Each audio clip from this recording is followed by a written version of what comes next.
Most of the suffering, confusion, and conflict in human life does not come from fate, bad luck, or external enemies. It comes from misunderstanding ourselves and misreading others. We live among people every day, leaders, lovers, colleagues, strangers, yet we are consistently surprised by their actions. We assume logic where emotion rules, sincerity where masks dominate, and rational intention where insecurity and fear quietly pull the strings. Robert Greene's The Laws of Human Nature begins with a disarming truth. The greatest danger you will ever face is not other people, it is your blindness to how human nature actually works.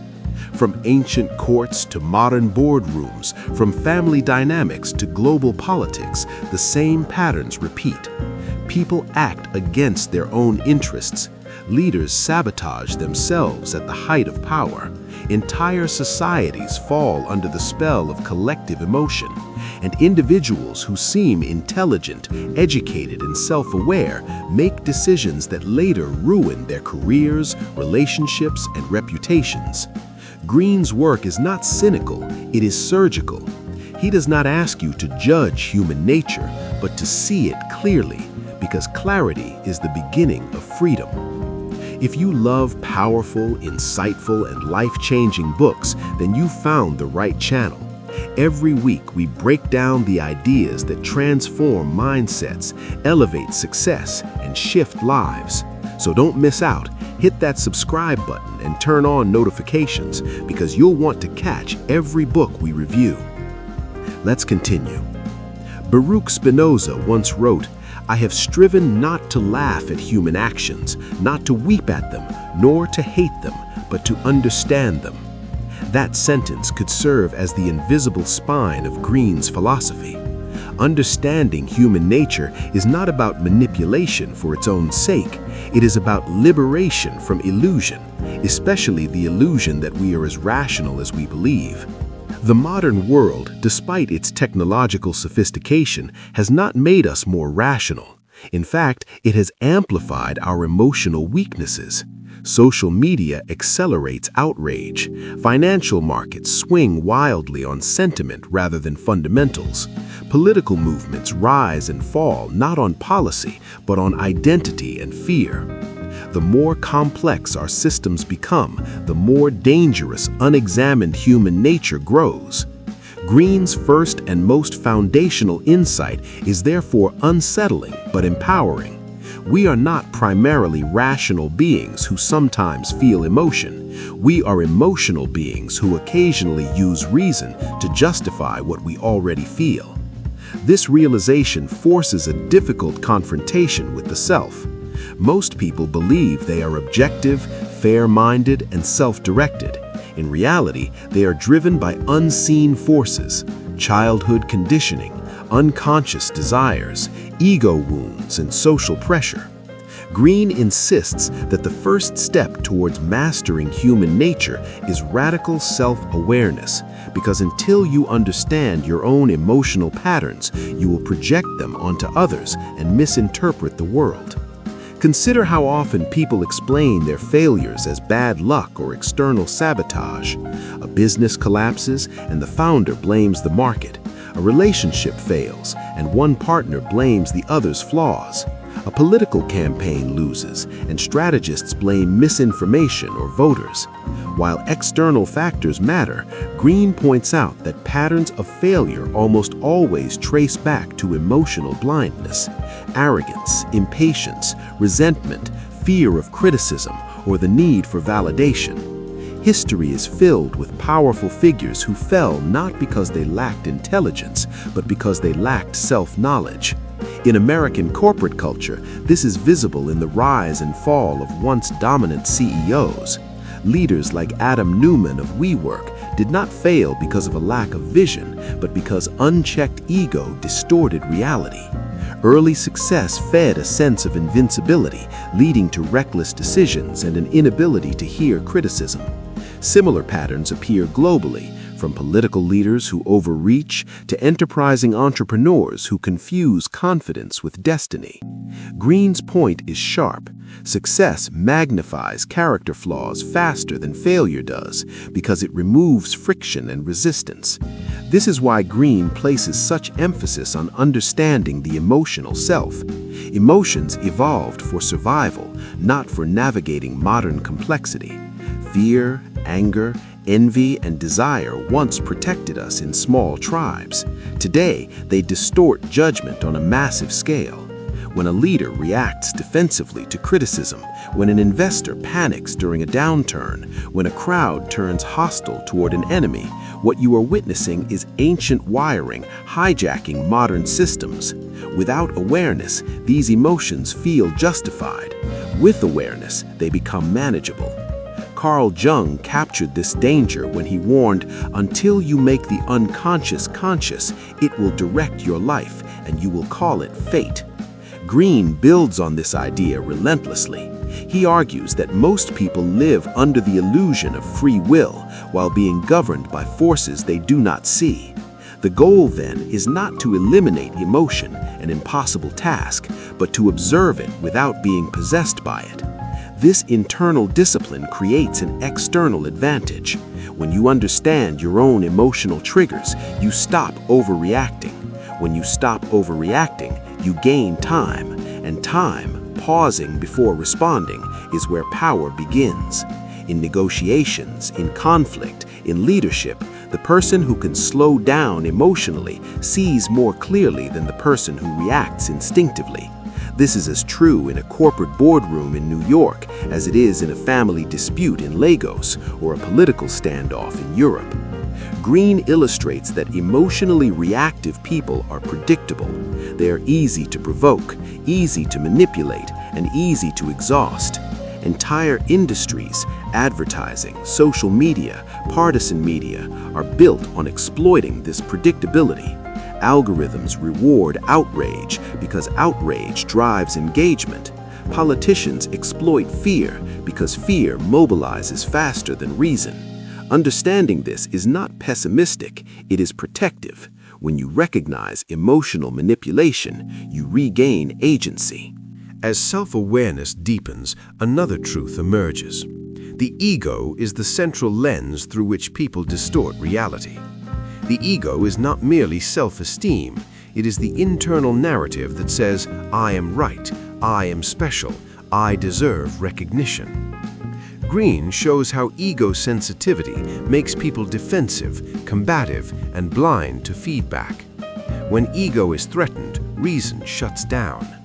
This explains why intelligent people double down on bad decisions instead of correcting course. They are protecting identity, not truth. Modern culture actively inflames ego. Social media metrics turn attention into currency. Public identity becomes performance. The need to appear successful often outweighs the need to be competent. Greene warns that this environment creates fragile personalities, people who appear confident but collapse under criticism. True strength, he argues, comes from ego reduction, not ego inflation. This principle is visible in high-performing individuals across disciplines. Elite athletes study their weaknesses obsessively. Great investors assume they are wrong until proven otherwise. Effective leaders surround themselves with people who challenge them. In contrast, insecure leaders demand loyalty and punish dissent. The difference is not intelligence, but ego management. As the ancient Greek maxim reminds us, know thyself. Without that knowledge, power becomes a trap. Once ego is understood, the focus naturally shifts outward. Greene emphasizes that human beings wear social masks. People rarely reveal their true motives immediately, not necessarily because they are malicious, but because social life requires performance. We present the version of ourselves we believe will be accepted, admired, or feared. This is why taking words at face value is dangerous. Actions, patterns, and emotional responses reveal far more than declarations. In professional environments, this insight is invaluable. A colleague who constantly flatters may be masking insecurity or ambition. A leader who avoids conflict may be concealing fear of unpopularity. A partner who claims indifference may be hiding deep resentment. Greene does not advise paranoia, he advises observation. Over time, behavior reveals character with remarkable consistency. This skill, reading beneath the surface, has enormous global relevance. In diplomacy, leaders who misread the emotional needs of populations spark unrest. In business, executives who ignore company culture face internal collapse. In personal life, people who idealize others without observing patterns invite disappointment. Greene's lesson unfolds organically. Clarity comes not from judging people, but from understanding what drives them. As Part 1 closes, the central promise of the laws of human nature becomes clear. This is not a book about controlling others for dominance alone. It is about freeing yourself from emotional traps so you can act with intention rather than impulse. The more you understand human nature, starting with your own, the less surprised you are by behavior, the less reactive you become, and the more strategic your choices grow. Marcus Aurelius, who ruled an empire while studying the mind, captured this balance perfectly. You have power over your mind, not outside events. Realize this, and you will find strength. Greene's work is a modern expansion of that ancient wisdom. The journey has only begun. As self-awareness sharpens and emotional reactivity loosens its grip, a paradox emerges. The less consumed you are by your own inner turbulence, the more clearly you can see others. This is where understanding human nature becomes not merely defensive, but strategic. Robert Greene emphasizes that empathy is not softness, it is perceptual accuracy. It is the ability to step outside your own emotional narrative and enter the psychological world of another person, not to excuse their behavior, but to anticipate it. Most people believe they are empathetic because they feel emotions strongly. In truth, strong emotional identification often narrows perception. True empathy is observational, not sentimental. It requires patience, distance, and curiosity. Greene argues that the most dangerous individuals are not those who lack empathy entirely, but those who possess selective empathy, who understand emotions well enough to exploit them. This is why empathy without self-control becomes vulnerability, while empathy combined with discipline becomes power. Modern life offers countless examples. In business, leaders who understand employee psychology build loyalty during crisis, while those who ignore morale face quiet sabotage and mass resignation. The post-pandemic workplace upheaval revealed this vividly across the United States and globally. Companies that dismissed burnout as weakness hemorrhaged talent. Those that acknowledged emotional realities without sacrificing standards retained trust. The lesson is clear. People do not resist effort, they resist feeling unseen. Greene extends this insight into the realm of influence. Every social environment contains unspoken hierarchies, emotional undercurrents, and hidden incentives. People rarely say what they want outright. Instead, they signal through tone, timing, and behavior. The ability to read these signals separates those who are perpetually surprised from those who seem uncannily prepared. As Friedrich Nietzsche observed, everything that is profound loves the mask. Human interaction is theater, and the script is written in emotion. This brings Greene to one of the most uncomfortable truths in the book.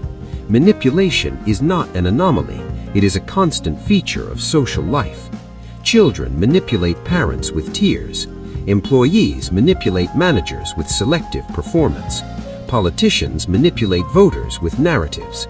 Social media influencers manipulate audiences with curated authenticity. The difference between destructive manipulation and constructive influence lies not in the act itself, but in intention and awareness. Those who deny manipulation entirely tend to become their victims. Those who understand it gain the option to disengage, counteract, or ethically influence outcomes. Greene does not argue for cruelty, he argues for realism. Moral outrage without understanding leaves you predictable. Understanding without cruelty allows you to choose your response. At the heart of many manipulative dynamics lies narcissism, which Greene identifies as one of the defining psychological forces of modern society. Narcissism exists on a spectrum. At one end are individuals with healthy self-regard. At the other are those consumed by entitlement, attention-seeking, and emotional hunger. Social media has amplified narcissistic tendencies by turning validation into currency. Likes, followers, and visibility feed the illusion that attention equals worth. Greene warns that narcissistic individuals are initially attractive. They radiate confidence, vision, and intensity. But over time, their need for admiration eclipses their capacity for reciprocity. Relationships become one-sided. Organizations revolve around ego rather than mission. When criticism arises, narcissists respond with rage, denial, or scapegoating. This pattern has played out repeatedly in corporate scandals, political implosions, and public influencer collapses across continents. In the American context, the rise and fall of public figures driven by personal branding over substance illustrates Greene's point.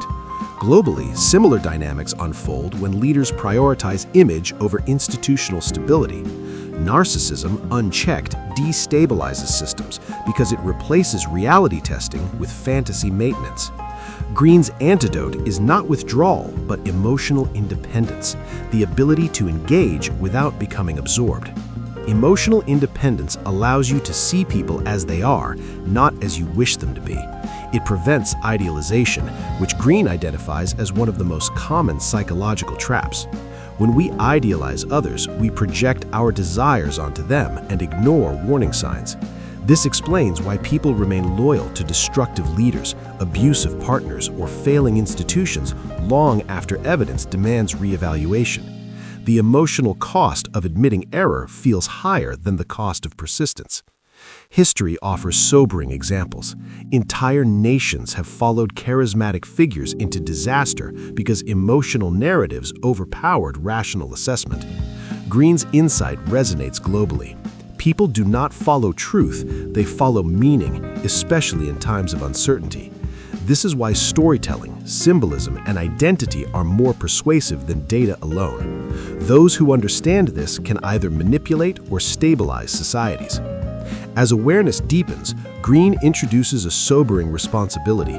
To understand human nature is to become accountable for your influence. Once you see emotional patterns clearly, you can no longer plead ignorance. This is where ethics quietly re-enter the discussion, not as moral preaching, but as long-term self-interest. Exploitation breeds retaliation. Deception corrodes trust. Sustainable power aligns influence with shared benefit. This principle is evident in enduring institutions. Companies that prioritize long-term trust outperform those chasing short-term hype. Leaders who listen outlast those who dominate. Investors who resist emotional contagion survive market cycles. Greene's lessons converge towards a single idea.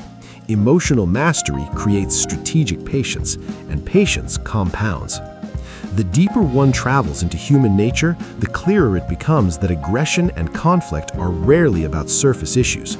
Beneath arguments lie unmet needs for respect, recognition, and security. Greene urges readers to look beyond behavior to motivation. When you address underlying needs, resistance often dissolves. When you attack behavior alone, it hardens. This insight transforms conflict resolution, leadership, and negotiation. It explains why force alone fails to produce lasting order, whether in organizations or geopolitics. Power that ignores human psychology eventually collapses under its own rigidity. As Lao Tzu wrote, "He who conquers others is strong, he who conquers himself is mighty." By the end of Part 2, the reader begins to sense the full scope of Greene's project.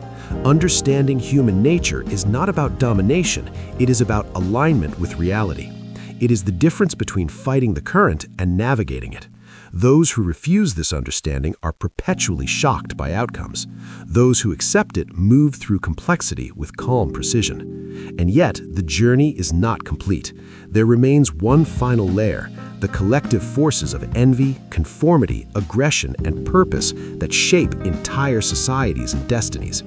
This is where personal mastery meets leadership, where insight becomes legacy. At the deepest level of Robert Greene's work lies a truth both ancient and unsettling. Human beings are not as individual as they believe. Beneath personal identity lies the gravitational pull of the group, its fears, desires, resentments, and myths. To understand human nature fully, one must move beyond one-on-one psychology and confront the invisible forces that shape crowds, cultures, and eras. Greene argues that people behave differently in groups because individual accountability dissolves into collective emotion. Rational judgment weakens, extremes intensify. This is why intelligent people can participate in destructive movements while sincerely believing they're acting morally. History is not driven by reasoned consensus, but by emotional contagion, fear, outrage, hope, envy, spreading faster than logic can restrain it. Modern examples are impossible to ignore. Social media has become the most efficient emotional amplifier humanity has ever built. Outrage travels farther than nuance. Simplified villains outperform complex truths. In the United States, political polarization thrives not because people disagree on facts, but because identity has fused with belief. Globally, the same mechanism fuels extremism, market bubbles, moral panics, and mass disillusionment. Greene's insight is blunt. Crowds seek emotional release, not truth. This understanding is essential for leadership. True leaders do not merely ride emotional waves, they anticipate them. They understand that people crave direction when uncertainty rises, and they offer narratives that stabilize rather than inflame. Greene emphasizes that leadership is less about authority and more about emotional regulation at scale. The leader who remains calm when others panic becomes a psychological anchor. This is why figures who project certainty, sometimes even false certainty, gain followings during chaos. People would rather follow a flawed narrative than sit in ambiguity.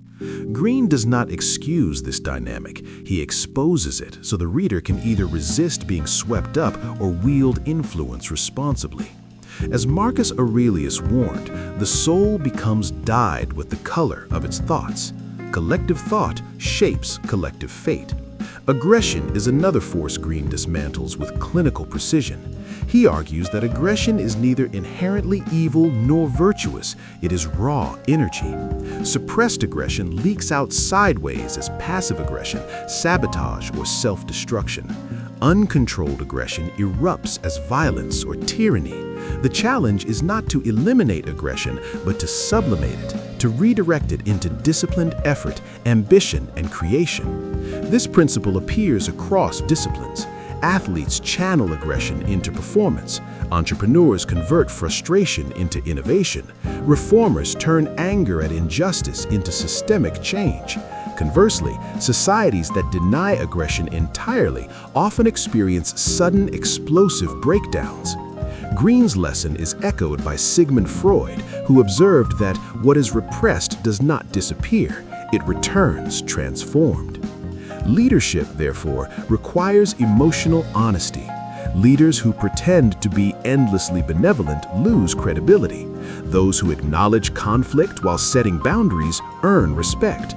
Greene shows that power rooted in realism outlasts power rooted in fantasy. The world does not reward moral posturing, it rewards clarity. As the narrative reaches its apex, Greene turns inward again, reminding the reader that the final battleground is not society, but the self. After all external understanding is gained, the ultimate challenge is purpose. Without a unifying direction, psychological insight becomes hollow. People who lack purpose drift into resentment, distraction, and nihilism. They consume endlessly, yet feel empty. Purpose, Greene explains, is not discovered through passive reflection, but forged through engagement with reality. It emerges when one commits deeply to a craft, mission, or value beyond immediate gratification. This principle echoes Viktor Frankl's insight, born from suffering. Those who have a why to live can bear almost any how. Purpose organizes emotion, it disciplines desire, it transforms struggle into meaning. From a global perspective, societies that lose shared purpose fragment into competing tribes. From an individual perspective, people without purpose become psychologically fragile, easily manipulated, easily discouraged. Greene's work ultimately argues that self-mastery is a moral obligation because unmanaged psychology does not remain private, it spills outward. The final law Greene leaves us with is transcendence. To transcend human nature does not mean escaping it, but working with it consciously. It means observing yourself without judgment, others without illusion, and the world without bitterness. It means resisting the comfort of victimhood and embracing responsibility for perception. Those who achieve this do not become cold or detached, they become steady. They are harder to provoke, harder to deceive, harder to control.